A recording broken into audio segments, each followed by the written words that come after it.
We're talking about physics today. So let me just make sure that the stream actually started. Oh, yes, it did. Great. All right. Welcome back to Calculus 2. We're talking about physics applications. We're going to do some integrals today. There is this discussion on density and mass first. And it only concerns the calculations. We don't talk about principles of physics. If you want to learn more about what mass actually is, you'll have to dig into physics and look up some serious sources. It's been very difficult to explain what mass is throughout the years. We know the famous Einstein equation, which connects mass and energy, E equals mc squared, yes.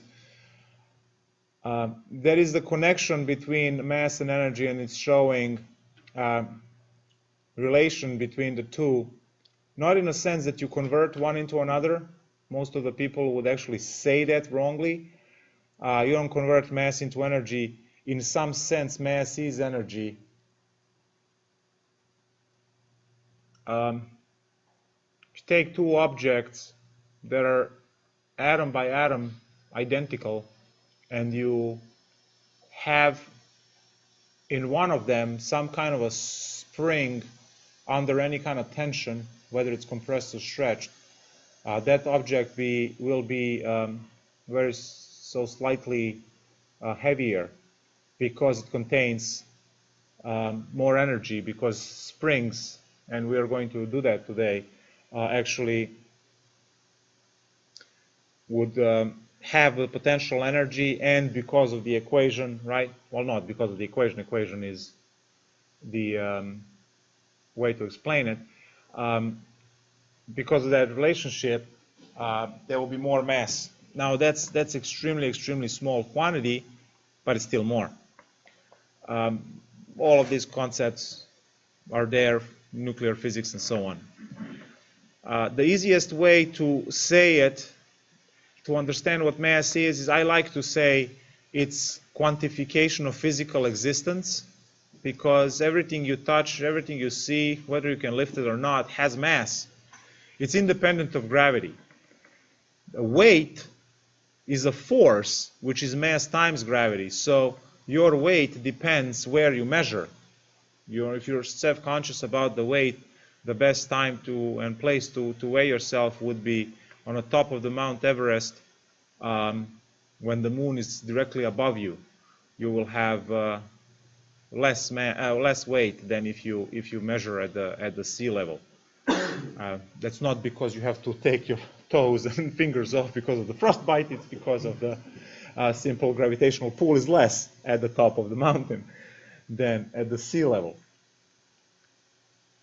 So weight depends on gravity, and the weight is mass times gravity, which means the mass is this main characteristic, which is independent whether you measure yourself on the surface of the sun, which has much higher gravitational pull than the Earth, a moon that has much smaller gravitational pull than the Earth, or in the weightlessness of space, right, where the gravitational forces are extremely weak. You would still have the same mass, measured in kilograms. Anyone knows what's the unit for mass in imperial?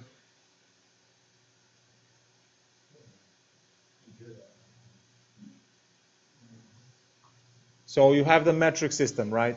Metric system, the standard units that the world uses, and then you have imperial units, which are used in US and Great Britain. So what is the slug? Yes, slug. Yes, pounds are for weight, which is newtons in metric system. All right, cool. So I will still say, for the sake of very easy understanding that the mass is the mass is the quantification of physical existence. So if you see an object, then you can lift it, right? So we don't assign mass to our feelings and opinions and so on. That's all massless. We do assign mass to a pen and a desk and a planet and so on. So there is a mass in that respect. We measure it in kilograms, grams, milligrams in terms of, right, chemistry, some of you. And we connect that to density. Denser objects will have more mass, which leads us to the idea of what's heavier, a pound of feathers or a pound of lead. And we know what? They weigh the same. And how about if I jiggle feathers a little bit?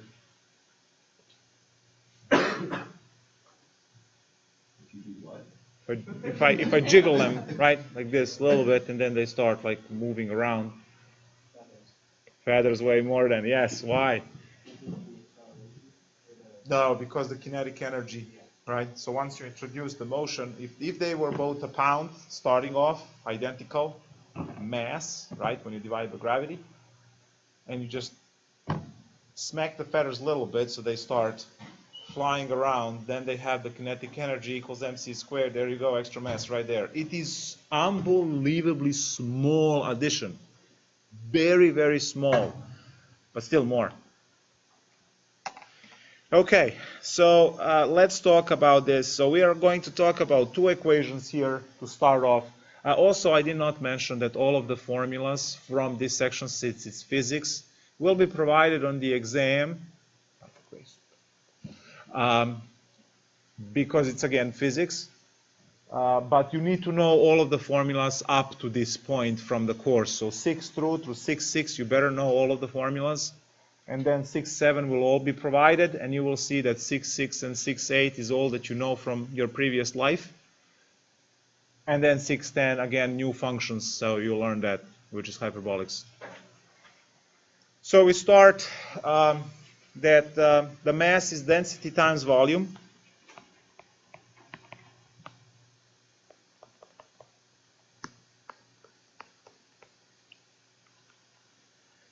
Mass is density times volume.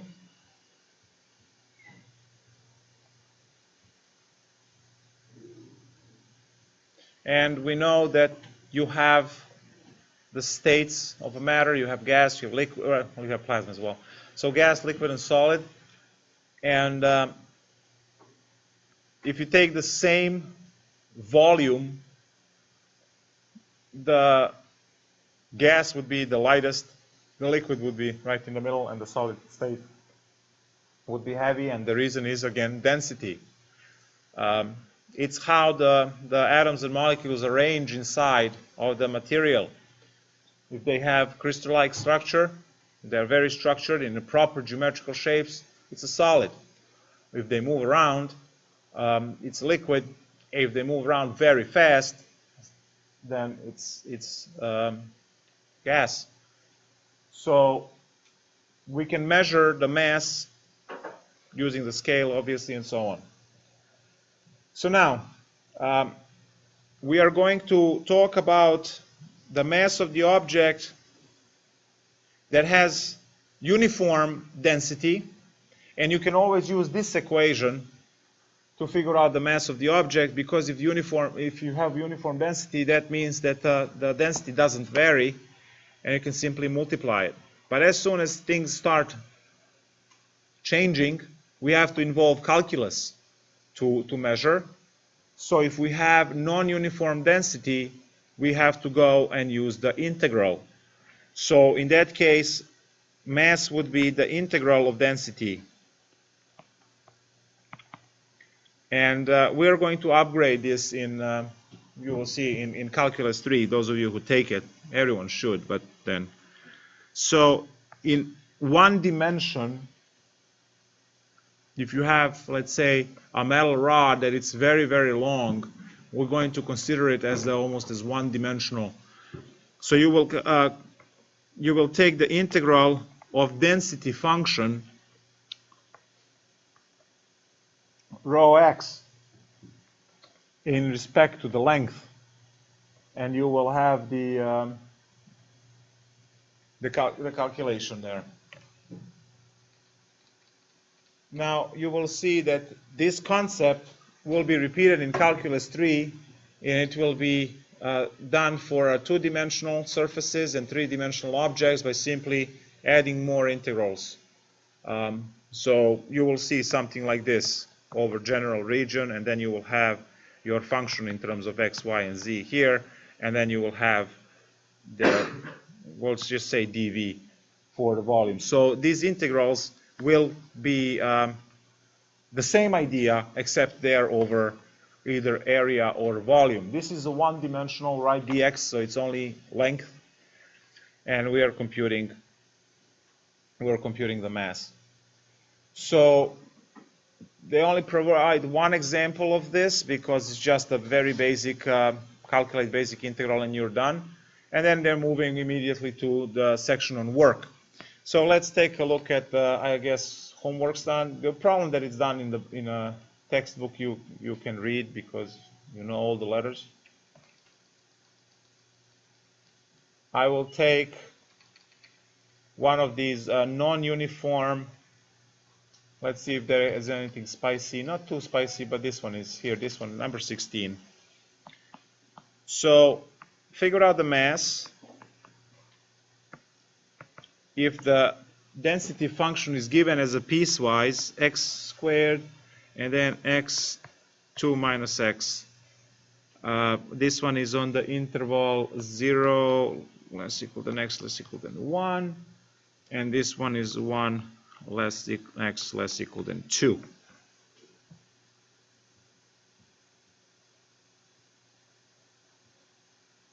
So technically what you have here is you would add two integrals now because they're on separate domains.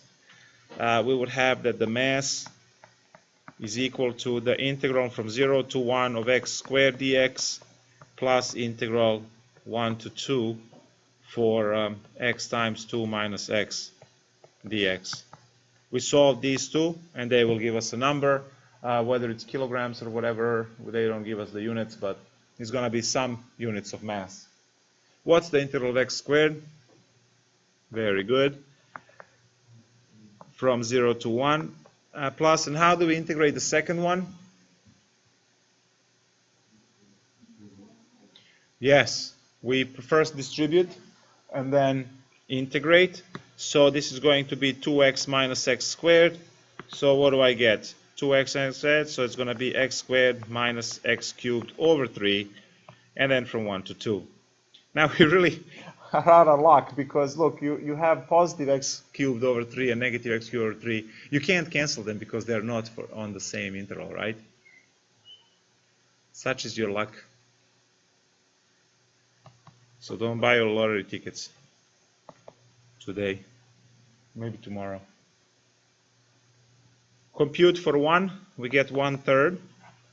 You don't have to worry about the 0. Plus compute at 2, which is 4 minus 8/3, and then minus 1 plus 1/3. Great.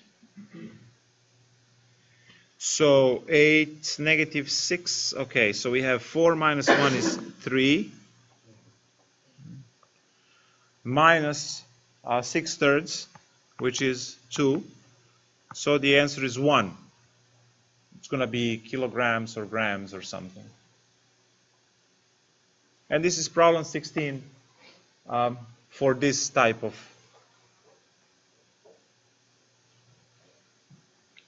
Just going to take a look real quick.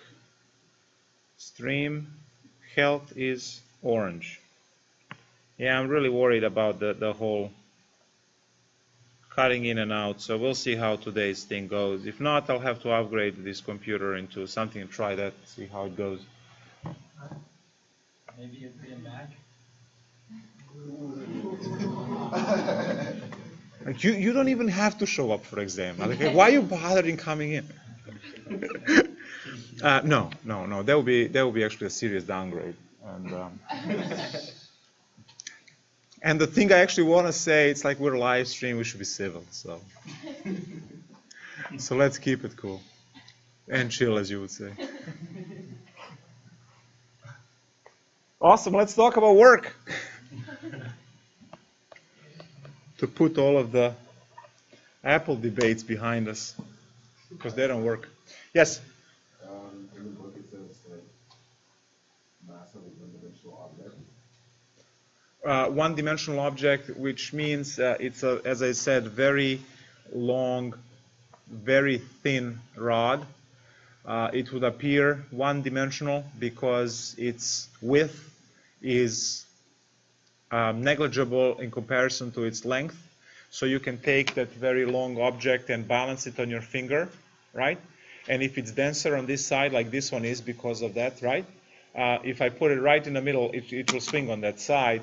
But then if I find a sweet spot, right, I would be able to balance it because it's denser, has more mass on this end than on that one. So in that sense, it's one-dimensional. I am perfectly aware that this is a three-dimensional object. It's a pen, right? But any feature of this pen, other than its length, is negligible in comparison to the length. So I am going to consider this pen in a simplified form as the one-dimensional object. You can't do that with a car, because if you are making a new car or a new airplane that has never been built, you have to know what is the center of mass, and one of these integrals in Calc2 will have to be done. And in that case, I mean, because you can't just make a car and say, yeah, it's good, right? Because it won't be. The first curve you take is going to flip, maybe, right? So you want to be aware of where the center of mass is and all of these kind of things, which you will be computing in Calculus 3. Right now, one-dimensional object just says, well, those objects that are extremely long, we can simplify. So we can't use this equation to talk about the Earth, which is round. We can't talk about even the human, because it's not negligible height and the width, right? It's not negligible. But for the pen it is, for a long metal rod it is, for a seesaw, right? You put a denser kid on one end and a less dense kid on the other. You know what I'm talking about. Maybe you have to put 5 on the other end to counter all the cakes and snacks. All right, so that makes sense? Awesome. All right, we're going to approach the work from the same, as the same idea. In order for us to calculate the work, we are going to talk about force times the distance, and if it's a uniform force, then we can just use algebra. So we are still going to have the basic definition that the work is equal to force times the distance. And if the force is uniform, then we can use this equation to calculate things. But that's going to be the steady state. Remember that you can never exert the force in this way. So if you really want the true state, the force will have to be variable, because there is that short interval of time, relatively short, when you push on the object that you want to move. Let's say you want to roll the fridge across the room, and you push on it, right? You are not moving it immediately with a 200 Newton force. You start at 0. That's when the first atoms are almost going to repel each other, right, between your hand and the fridge. You actually never touch the fridge. That's amazing. You have to think about these things, guys. I'm not touching this at all. It appears that I am, but I'm not. Yeah. Research that stuff. It's really amazing. It's this world of small. You're not sitting on those chairs. You're not. It's all the forces that are repelling between the atoms. You don't get to. Two atoms don't touch. So there's going to be a variable force if you're trying to push something. It's going to go from 0, and then the force is going to go up, and then maybe you will be pushing for some time, and it's going to be steady. well, maybe I should be drawing the graph as I'm talking about it. So if you're trying to push something, you're going to start from here because there is no force at all, right? This is the force graph. So no force at all, and this is over distance x. So no force at all, and then you start pushing, and it's going to look like this, and it's going to be flat, flat, flat. Then you're going to start getting tired, and then you're done because you just finished, right? So there is always this kind of situation, and if you can model this as a function, well, that's going to be the force, and then there's your dx over there, and then you have your integral for variable force. So you can never have this uniform perfect force all the time. There is this portion of the graph, I'm going to highlight it, where, hold on, there we go. So there is this portion of the graph where you have the uniform force which you push. And that's where this equation is valid, in that part. But it's not valid anywhere else. So, because of this fact that the force is variable, we have to have a calculus equation which allows for varying force. So the actual work equation that we are going to use is integral a to b. Again, these are the two positions. You start somewhere and you end. Eventually, the fridge will have to stop somewhere. And then you will take the force. You can use capital F if you want, dx. So we are going to see that the integral, right, which provides a to b, which is how far you go, which is that dx, right? That's the pair. So that's what provides the length. And then f of x is force, which is variable force. So when you multiply, remember that there is a multiplication symbol in between f and dx. So we have a multiplication between force and distance. And there's your work. So pushing objects. And before we discuss springs, let's see what we can do with this force. If I can find a problem.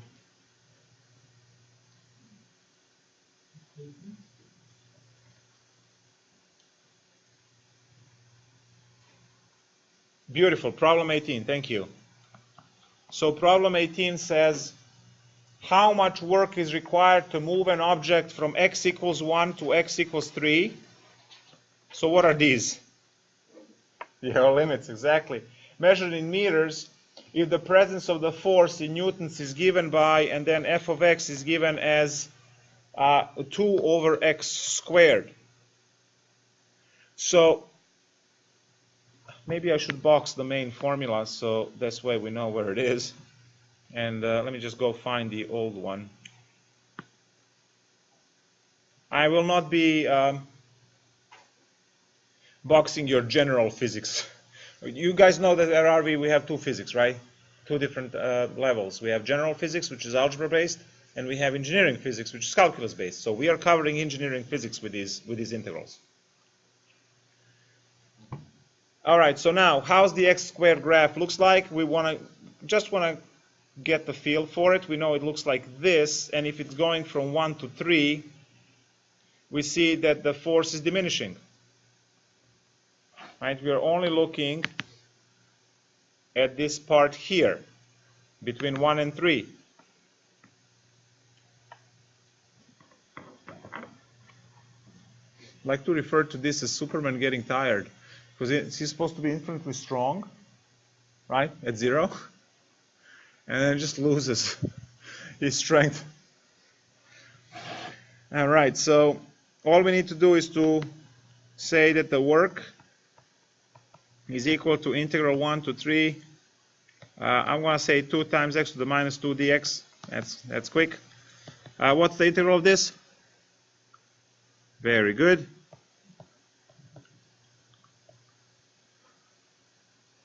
And we compute that from 1 to 3. So we have negative 2/3 plus 1, it's 1/3.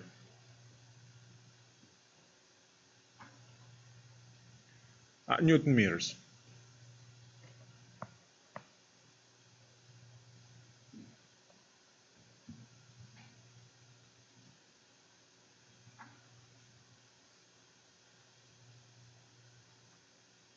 No, wait. That's a 2. Not 1, it's a 2. So it's 1 and 1/3. That was easy to fix. It's a 1 and 1/3. You have a negative in the formula and negative. You have this negative here, and you also have minus f of b. So minus and minus gives us plus. So it's plus 2. Now, another question might be, the graph is decreasing. Why is it positive? Well, it's positive because it's above x-axis, right? It's accumulation. We said that integrals are calculating area under the curve. In this case, that area under the curve represents the energy. So it's positive. They're still doing the work. All right. Newton meters. Newtons for force, meters for distance, because it was force times distance. So Newton times meter, Newton meter.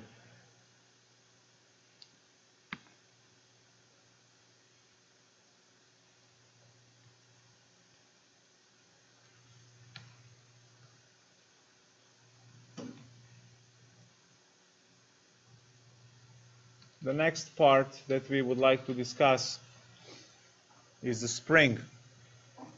And we'll talk about the spring as a energy storage device.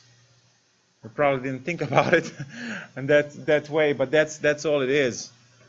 The springs, if you compress them, they store potential energy called the spring, right?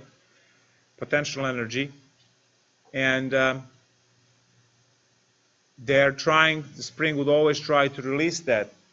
If you stretch it, it would have, again, potential energy, spring potential energy, and it will try to, again, release it. The spring is only happy when it's in its original, right, default, which we call equilibrium state, where it's not stretched or not compressed. And at any time, the spring will try to do the opposite. So if you compress it, it will try to expand, and if you stretch it, it will try to compress to its original state. So the stiffness of the spring, which means how difficult it is to compress it or stretch it, is measured with the spring constant. So you can take a look at the spring that you can take out of your mechanical pencils and pens, and that spring would be easily compressed. You can just put it between the two fingers. But then you can also take a spring, the shock absorber, right, out of your car, right? Well, that one will be a little bit more difficult to compress. I mean, not a problem for me, obviously, but you know. So think of a train, right? A train would be also on those and so on. So it's the spring constant that tells us how tough they are. So now we're going to take a look at a few of these ideas. We're using the same equation in terms of the force, but we are learning what's called a Hooke's law, which is the relationship between the force and the spring constant and the amount that you compress the spring. So Hooke's law. And depending on where you look, you might find this as negative kx, which is what I prefer. But then you will also find it as positive kx, and you will also find it as k times delta x, because this x is the amount that you either stretch or extend the spring. Now, so Hooke's law is giving us an equation which we actually need,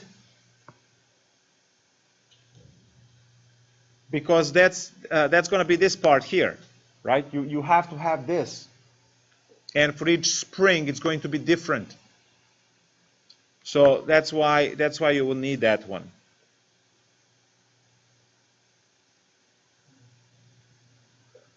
So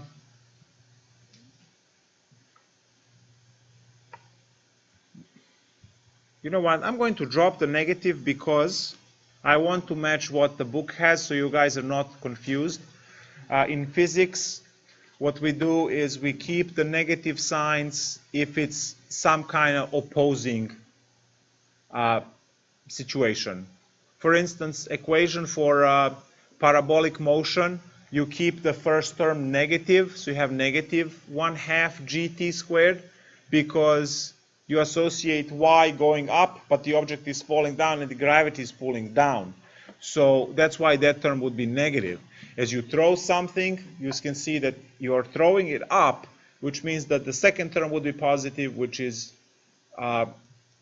initial velocity, and the last term. So thinking about these things in physics, positive and negative signs contribute in sense that all of these are directional. So, you know, whether you are accelerating your car or braking in your car is just a matter in physics whether you put plus or minus in front. Now, obviously, in a car, you're pushing the right pedals, hopefully. But as much as math and physics go, it's just plus and minus. Your textbook is not using the negative sign, and I already said that the reason why I would prefer to have a negative sign there, and you will find it in most of the physics books with a negative sign, is because when you stretch the spring, it tries to push back. So spring is always doing the opposite thing of what you do to it. It's how all relationships work. Quickly. All right. So let's take a look at an example. I'm going to have some kind of a spring and some kind of object. So here is the spring, and here is the object. And we're going to stretch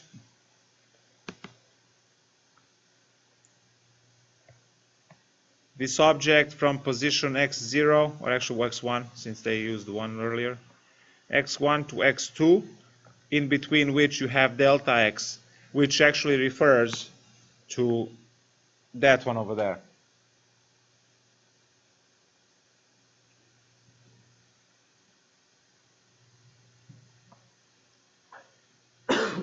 Exactly.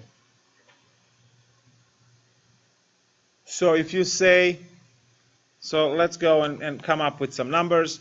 So say it takes 50 newtons to stretch the spring 0.2 meters. How much work is done in compressing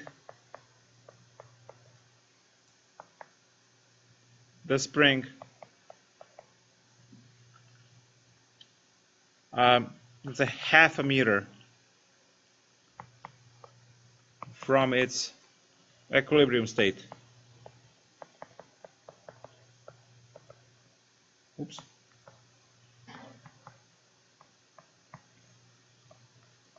So I just came up with these numbers. This doesn't really matter. We're just figuring out the principles here. So what do I have? I have a, yes? I was going to say you have the 2 limits, the meters between the bottom. These are actually 2 separate sets of data. The first sentence you need to figure out the spring constant, and the second sentence is going to be the calculation for work. So we are not going to move from point 2 to 0.5, and also we have to be careful. In the first sentence you're stretching the spring, and in the second sentence you're going the opposite direction. So we'll have to be a little bit careful on how all of these things work. But we are definitely going to use a 1/2 in our limits, but not the 0.2. So we start from Hooke's law, where force is equal to kx, and you know that you take 50 newtons to go 0.2 meters. So from here you can compute the spring constant k as 50 divided by 2 over 10, which is 1/5, which means it's 250. 250 what? Apples, bananas, seconds, years? Which units? It's exact units. By looking at the formula, It's just newtons. I think it's constant. it's a spring constant, but it does have units, yes? It's called a spring constant. Let me just address this. It's called a spring constant because it is constant for each individual spring. If you take two different springs, they're going to have two different spring constants. It's not, right, but most of the constants actually in physics, they all have units. In math, we don't have the So it's newtons over meters. newtons over meters? Yeah. Excellent. Because you have newtons on the left, and you have times meters on the right. So the k has to be newtons divided by a meter because you want that meter to cancel with the meter that comes from x. And then when they cancel out, you have newtons equals newtons. So it's newtons divided by meter. We say newtons per meter, which kind of makes sense, right? To describe, just think a little bit about these things, right? You describe a stiffness of the spring by saying how many meters, so how many newtons per meter, right? You can compress. So now I have a spring constant k, which gives me the f of x to be 250x, which is what I feed in the integral for work. So from the second sentence, now we want to compress. We want to compress the function, the spring, and we have the function for it. So all I need to do now is to say that work is equal to integral, and we have 250x dx, because that's our force. From Hooke's law. And now it's just the matter of these limits. Over here, I labeled x1 as the equilibrium state. You can call that 0 if you want. And then I need to go half a meter to the left. So what do we do? It's from -0.5 to 0. Okay. Well, you start at 0 because the object is at 0. So it's 0 to -1/2.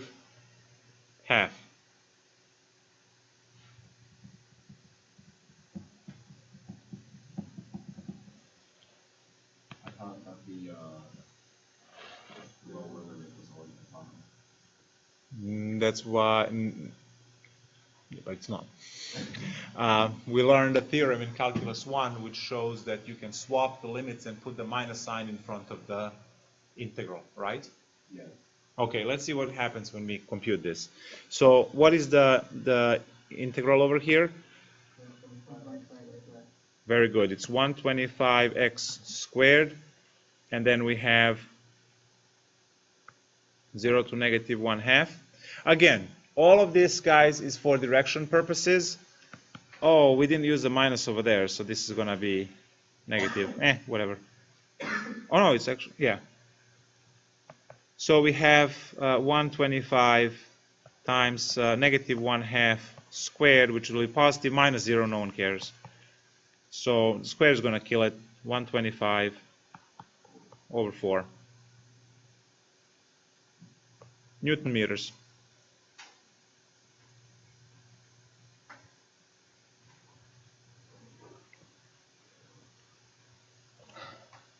I can make another example. As I glanced into the book, they say, assuming that the spring obeys Hooke's law, find the spring constant k. Awesome.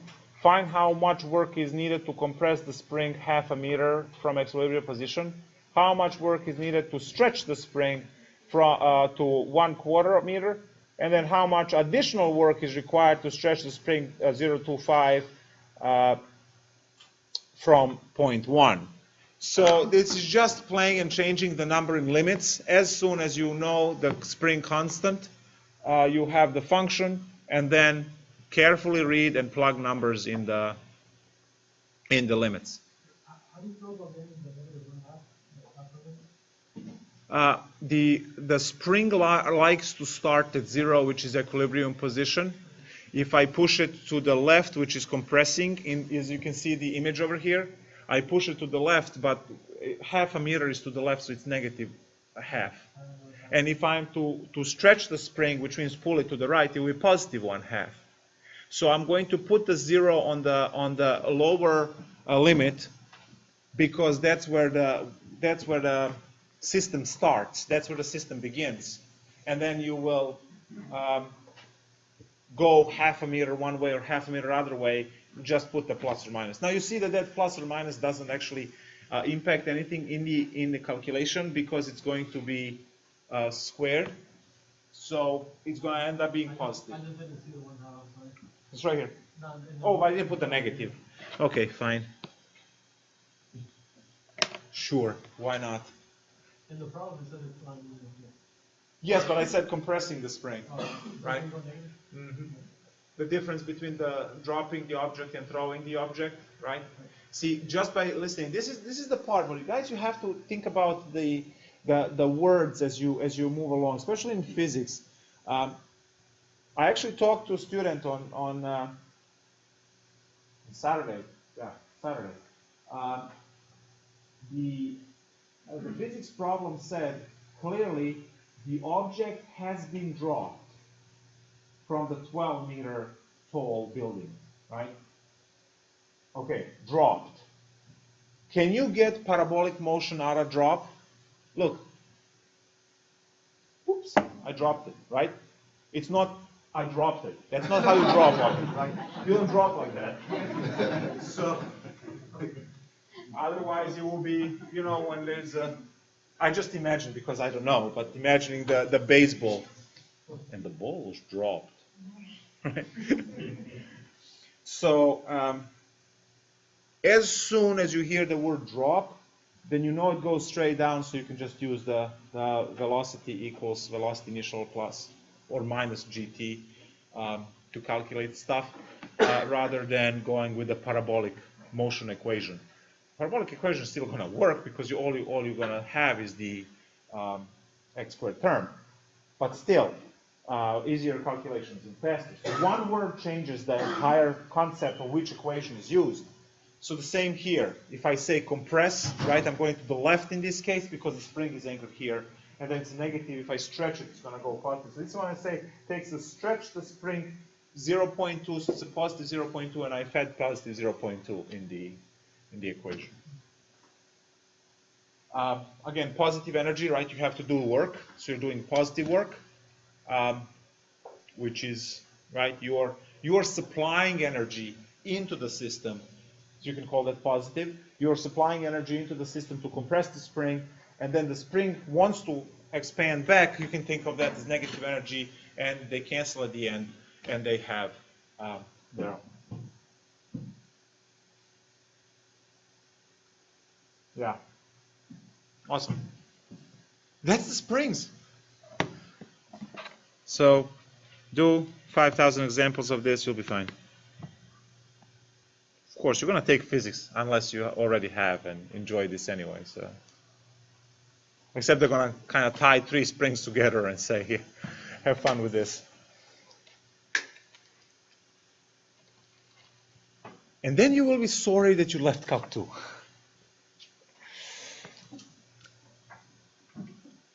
Let's lift some stuff. So lifting problems.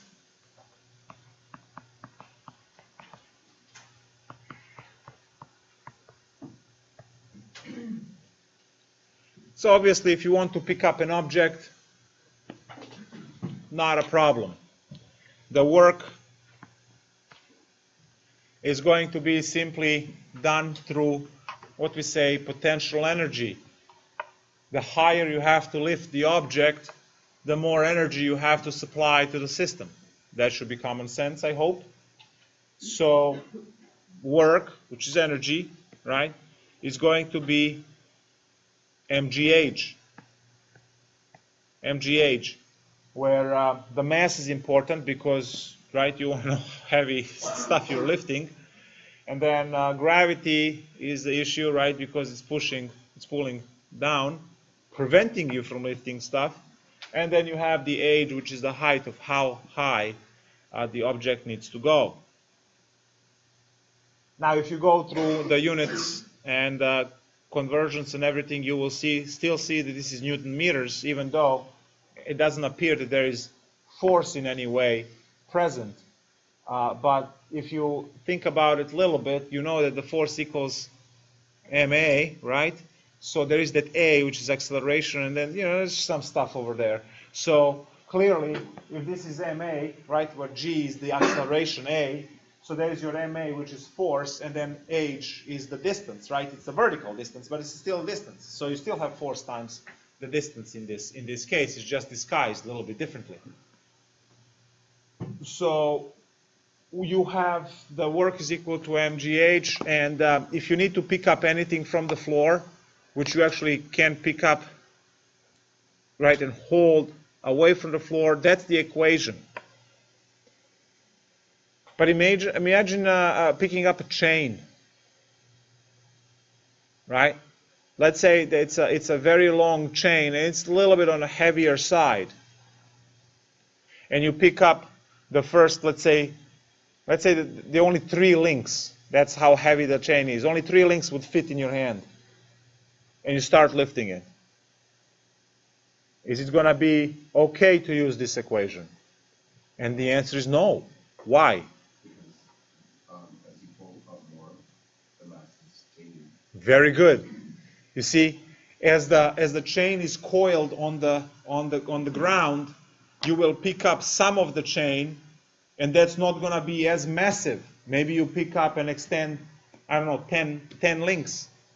And then you start lifting it higher and higher and higher, picking up more links, and each new link that it's picked up adds more weight adds more mass, right, which is m. So as you are picking these types of things from the floor, then the mass, it becomes progressively more massive. Because the mass is changing, we need the integral. This also goes for liquids.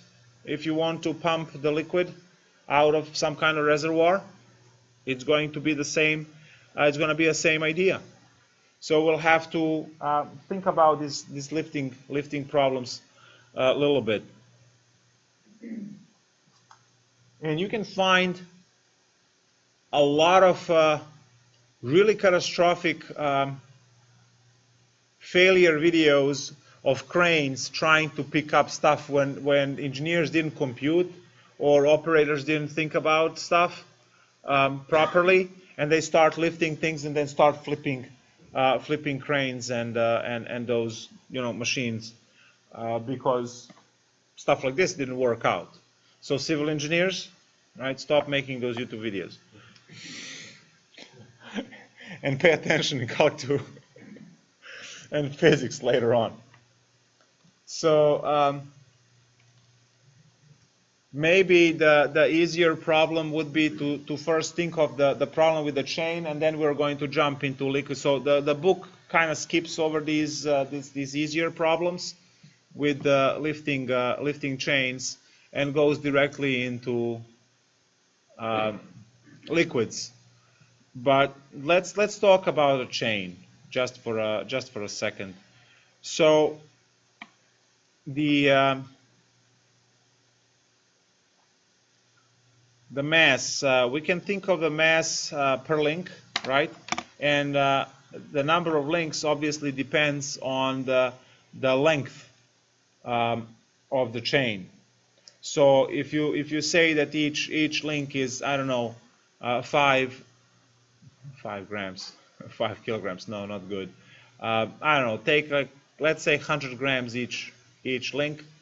100 grams each link. Then you can multiply that by the length of the chain.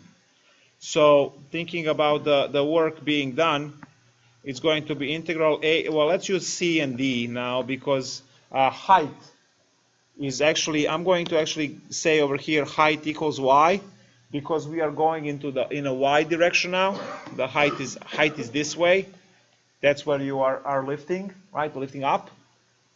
So I'm going to use c and d on the integral, and we're going to have the mass, and we're going to say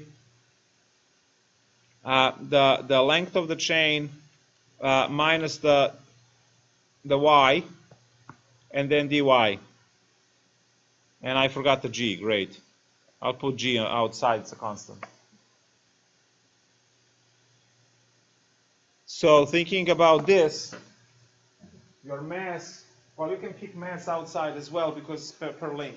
Because you see this one over here, if the chain is, let's say, 20 meters, that's going to be 10 times my height. But let's say, all right, 20 meters, and you lift it all the way on the side of the building, right? Maybe you need it. Let's try someone out. 20-meter chain. There we go. 20 meters minus the position where the top link is. So you see that's the difference, right, of the two. You plug numbers in and it's done. So lifting problems, the book is focusing on pumping the water in and out of tanks. And we're going to focus. So I'm just going to put over here chain and try to find something. Probably Larson book is going to have a whole bunch of stuff. Let's take a look at liquids. So tanks.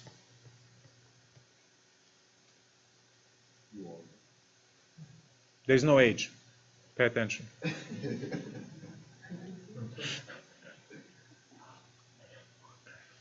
So we're going to start with a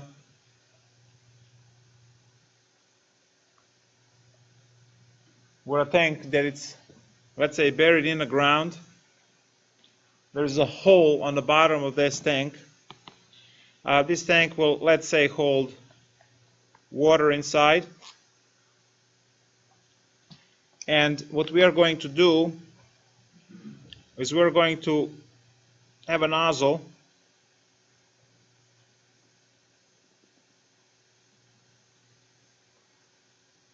and there's going to be a pump. Now, guys, you can literally think of this if you have a basement and the rain and the water, right?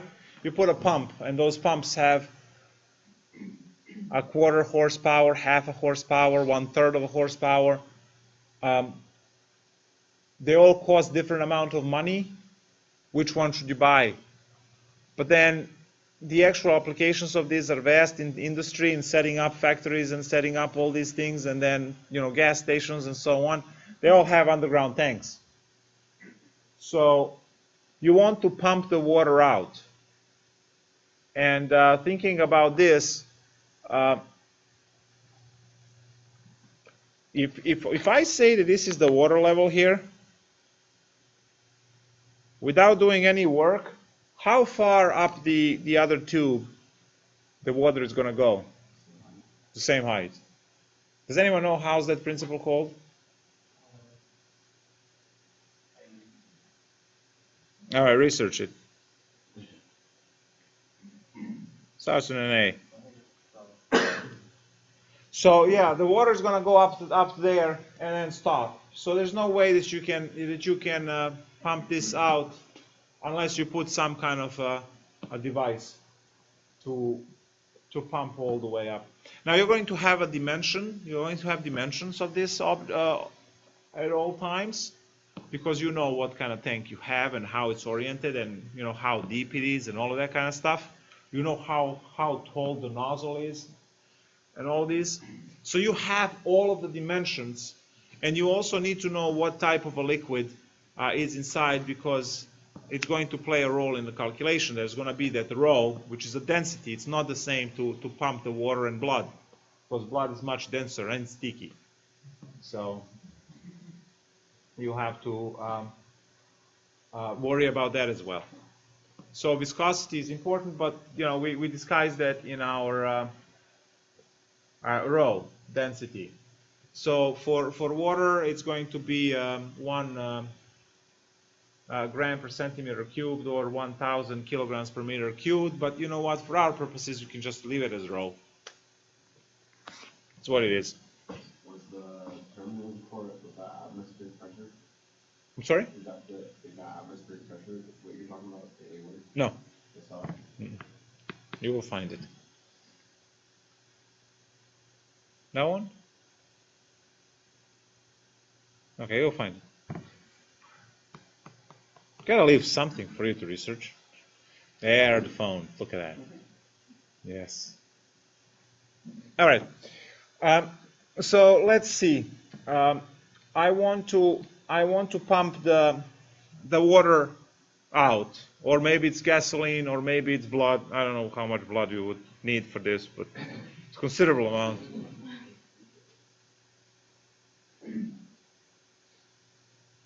To your vampire, you are going to have this much blood, actually.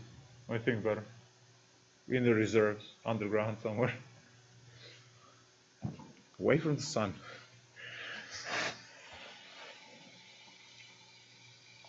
So, what's the equation for the work? Well, again, it's going to be, I'll put C and D, because the liquid is pumped up. And we're going to have the density, which is rho, and we're going to have gravity, because it also, so rho and G are there. And then we're going to have a function of y, so A of y and D of y, and then dy, which is the reason why I put C and D on limits, because the entire thing is in terms of y, because the goal is to get whatever the liquid is up the tube. So this is our equation. Again, this will be provided on the exam because it's specific, if need be. So now you're looking at this, and if you're trying to understand it, well, I think it's fairly simple. The term AY is the area of the cross-sectional area, and then the dy is the distance that it needs to go vertically. Now that term is a little bit tricky, because you have to be careful. Whatever the limit, whatever the level, not the limit, the level of the liquid is, it's going to be changing, right? It's going to be changing in terms of y. So observe that as the level of the water goes down, the level of the free pump up. I almost said the principle. I almost said what it was, the A word. It will also go down. So think about it. This is how much you get for free, because the gravity, makes it there. This is how much you get free. So when you pump out this much water up to here, then that's how much you get for free. And then your work is to pump up from there to there. So we are starting, let's say, at this level. So this is what I need to be. And then as this goes down, this will go down as well. So we need to be more. So it becomes harder, which makes sense. Remember, the more chain you lift, the harder it gets to lift, because it's heavier. Well, the same thing here. The lower it is, it's harder to push it out, because of the free level is lower. So if I have some measurements here, let's say that the tank is 2 meters in the radius. Let's say that it's 10 meters high. Let's say that it had 8 meters of water in it. And what is the work that is required to pump all of the water out? Now we can be fancy and say pump half of the water out, which, right, should be common sense. Then the limits would be from 4 to 8 because, right, if you have 8 meters of water height and you want to pump half of it, then it's going to be 4 to 8 on the limits. So I'm just going to give you some of these pointers. So here are your C and D. Your C and D. In this case, are going to be 0 to 8. If the tank is full, it would be 0 to 10. So just use the common sense there. The C and D is the level of water to be pumped out. And as I said, if you're pumping half of the water you see there, then you're pumping only 4 to 8 out, leaving 0 to 4 behind. You can't pump half of the water 0 to 4. I hope that makes sense. All right, because the 4 to 8 is not going to stay levitating inside. All right, so you are pumping out. If you are pumping out water, even though it comes out on the bottom, it has to be pumped 4 to 8. Yes. So with the spring problem, you set the lower limit to where it started. So why isn't it 8 to 0? Well, this is where the water is coming out on the bottom. But could you make C 8 and B 0? C8. Oh no, we're going to get negative. Values. You need the positive energy, right? You need to supply this, energy into the system to pump the water out.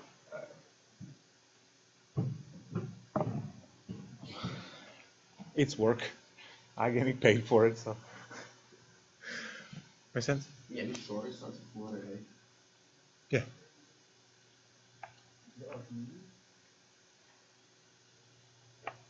What was it? Don't worry about it, you'll find it. You should pay attention here. What are you going to do when you get home, man? Don't look here for now. Maybe. All right, so let's talk about this problem. So now, guys, I'm going to have the work is going to be, I'm just going to leave rho and g outside. I know that I can replace g with 9.81 at any point, or if this is buried on top of the mountain, maybe 9.8, whatever. I'm going to have the integral from 0 to 8 because I'm pumping all of the water out.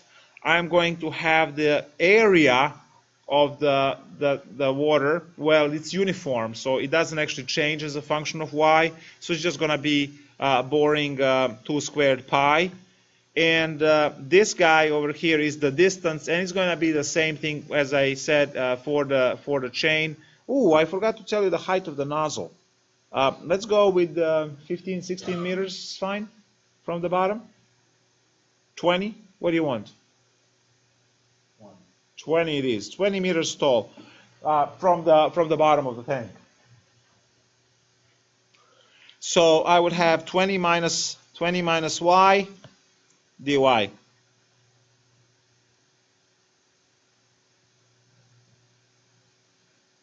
Now this term, I don't know, for me it does it, but I don't know. Let's see if it does it for you. This term here was, for me, clear indication of what's happening in terms of the height over here. Because if you see that from here to here is the level y, then this part over here is 20 minus y. Do you see that? So technically this integral is only computing that portion there, 20 minus y, because that's what it's focusing on. 20 minus y is this part. Remember, this is free. All right? No work required. This is the work. And then as the y goes down, so let's say it was 8 meters to begin. 20 minus 8 is 12. When this goes down to 4, 20 minus 4 is 16, right? So you see, it becomes larger. More work, right? So the more water you pump out, the more work and more energy is required to pour into the system to get the remaining liquid out, whether it's water or blood or whatever. I know you can compute this. Or should I just say equal a number and move on? Let's solve one. It's live. The world is watching. 4 times 20, that's 80 pi, minus 4 pi y, integral 0 to 8 dy, which is rho g. That's going to be 80 pi y minus 2 pi y squared from 0 to 8. And we plug in 8, so rho g, and we get 8 times 8, 6640 pi minus 64 times 2, 128 pi. I hope. Is that true? 128 pi? Anyone? Not important? Okay, cool. It's just numbers, right? Rho g. We're going to add 2 to quickly subtract here. So you have 642 minus 130. So that's 510, right? 512. Pi. So 512 pi rho g. And again, Newton meters.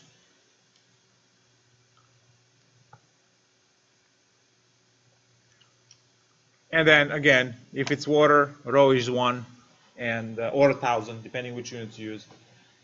Well, I said Newton meters, so it's 1,000. So, and then g would be in meters per second squared, which means 9.8. So you would have to multiply by almost 10,000 there. And you get the work. Now that can be converted into horsepower and everything, and you know which pumps and all of that kind of stuff. Guys, this is what engineering is. You got to understand these physical principles if you want to be that type. Well, actually, I should be looking at one person. You got to understand these kind of physical principles if you want to build those machines. That's our mechanical engineer over here.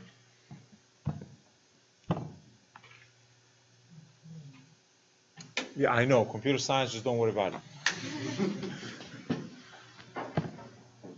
You'll be debugging the stuff.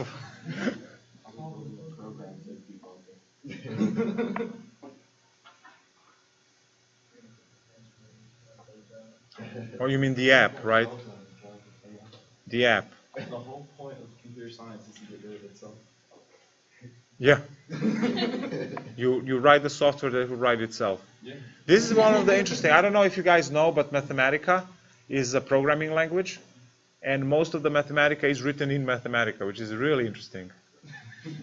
So you start off programming Mathematica and whatever, I think they use C or C++, whatever they did. And then once they developed enough of its own code, Mathematica is sufficient to program itself then. Which is awesome.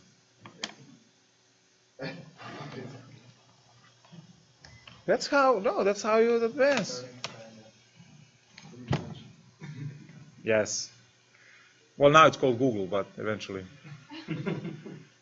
it's all these guys.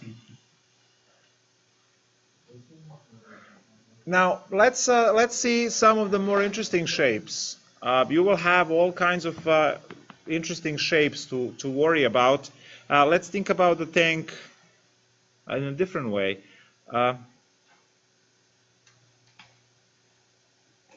Let's put a conical tank into the ground like this.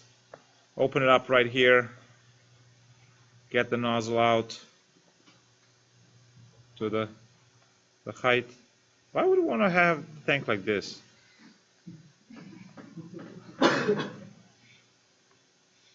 Start again with 2 meters here. Again, let's have it 10 meters tall. Why would you have a tank like this? Make sure you get everything out there. Make sure you have a good time at a party. I see how it is. I did not consider that. I will. I'll have to contract you. I will be more specific this time. The underground tank. Why would you want to have like this? Does it have something to do with like the fact that it's focal points? Yeah, I'm pointing down. I could have placed it this way, but I haven't. Come on, guys. Where's your engineering? Today? No. Could have said oranges too. Easy to hammer it in the ground.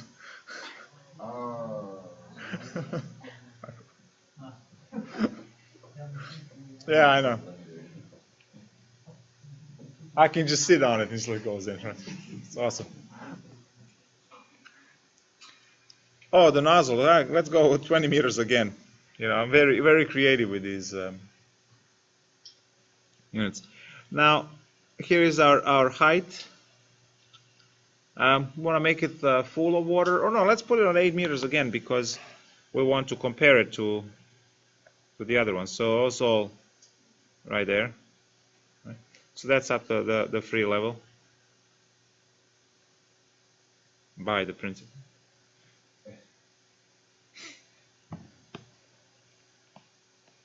Again, 8 meters. Same equation as before, except,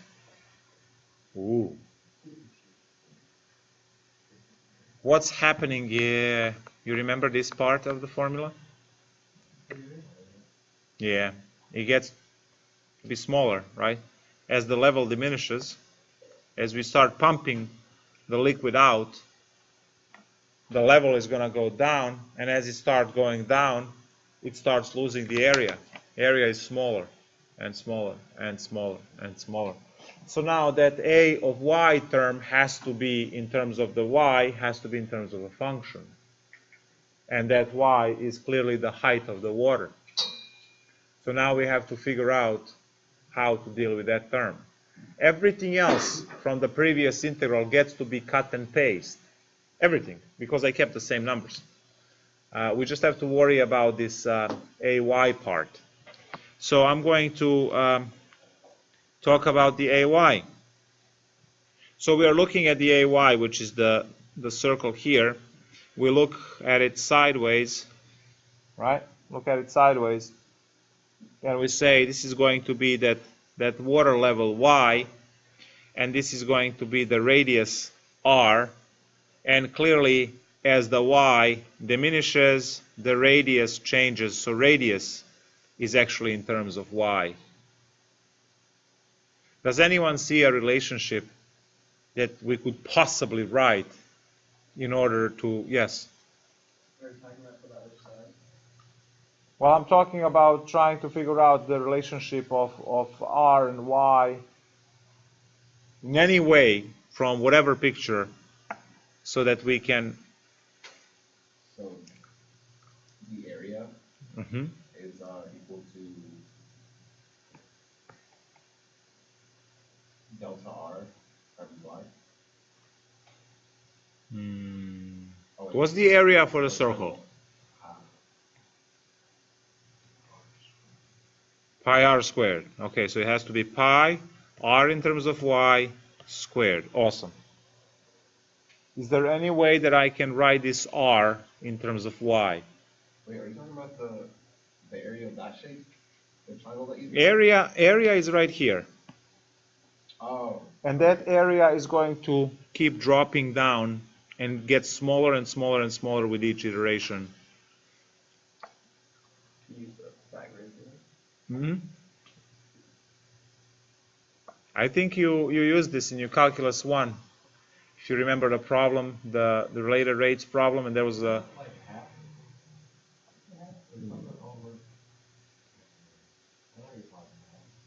Well, in my class, I did the conveyor belt of the sand that it's coming in. What it was used for the cone. Yes, exactly. Very good. Very good. Yes, it was related, the proportion, the similar triangles proportion. Yes, very good. So, as you can see, the proportion is that you have the big triangle, which contains the radius on top and the height, the major height, which is 10. So we have the radius on top is 2 divided by 10, is the same as r over y, from where r can be written as 2y over 10. So r of y as a function is y over 5 when you reduce. So a of y is pi times y over 5 squared. So a of y is pi y squared over 25. So now when I plug in the work integral,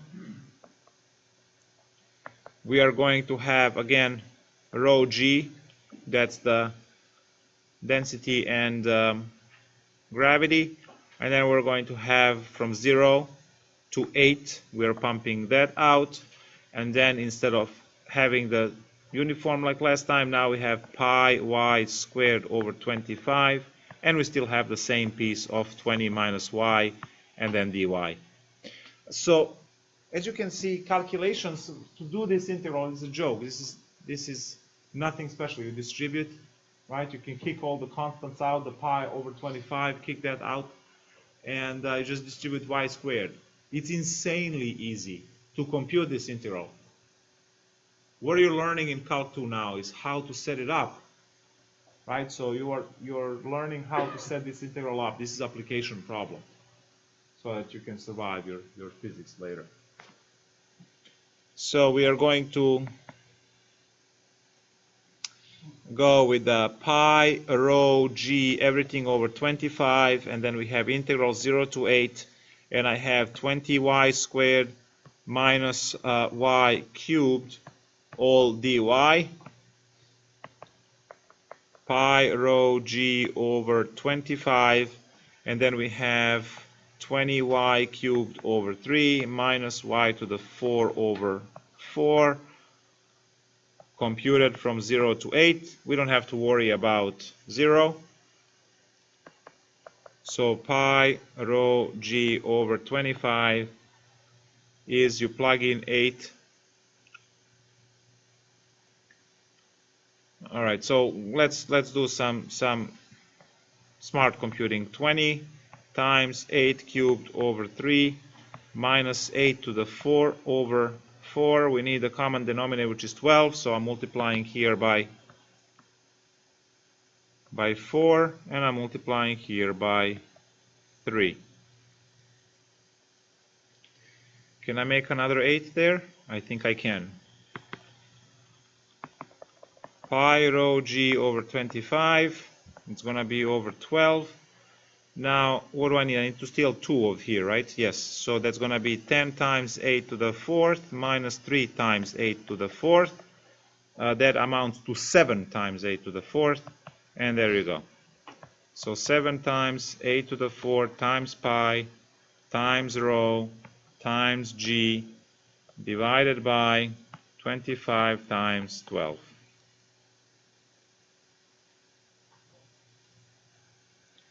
And now you can cancel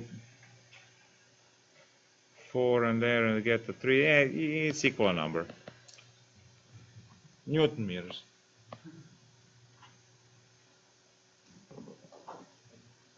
Yes. How did you go from the pi r squared over 25 times 20 minus y to the pi pg divided by 25?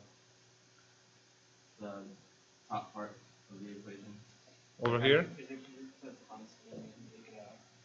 Yeah, but wasn't there still a function of r? Like because you kind of scrolled, but you scrolled past it, so scroll up. Like, how did you go from that work equation to the one right below it? From here to here? Yeah, you took out. I took pi over 25 out. Oh, okay.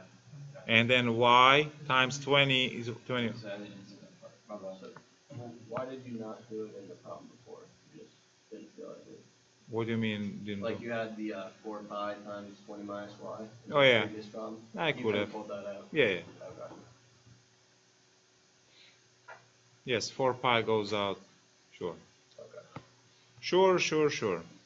Should have done that. It's just Mondays, it's happy times. I don't know. Right? It's It's going to be school for a week, and then Friday comes in. But then I have Saturday classes. But, why? Like work on Saturday? You actually think I work? Does this look like I work? At one point I did work. Was we have till 8:29. What time is it? Till 7:30, so we have about 3 minutes, or 15 minutes. Got about 120 seconds. Awesome. I don't want to say no pressure because the next one is pressure.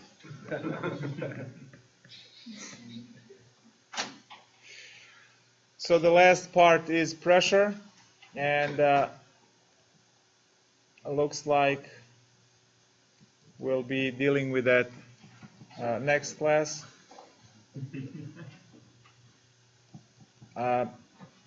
So civil engineers, where are you? Right, you want to make a dam and prevent water from going everywhere. And it's going to be under tremendous pressure. You need to know how thick, how to anchor it, and all of that. So here is the equation. The force from 0 to A, again, depending on what you're containing. And it's going to be, well, I'll have to explain this. I'm just going to write it now because we're still live, and then I will explain this formula next time. I did mention that all of these formulas will be provided on a test if any of these problems show up. You are responsible for every other section in the book. So we have 10 sections, well, minus 6.1. So 9 sections in this chapter, excluding 6.1. Only this section formulas are provided, everything else you need to know. So we'll talk about this one next time.